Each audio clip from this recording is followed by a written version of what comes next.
өз елінің қаһарманы болған. Ол әрқашан өз елін қиындықтан құтқарып, егер де басқа елдер оған шабуыл жасаса, ол тойтарыс беріп, ол өз елін қайтарып алады.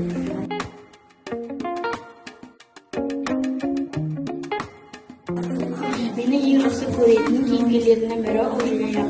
Себебі Жираяқ өзінің тез жүгіретінмен қоймай, басқа адамдарды өзінің тез жүгіретінмен алдайды. Менің ең сүйікті кейіпкерім ол Қожа. Себебі мен ол сияқты басты рөлдерде болғым келеді. Және де оның әр іс-әрекеті мен мінезі маған қатты ұнайды.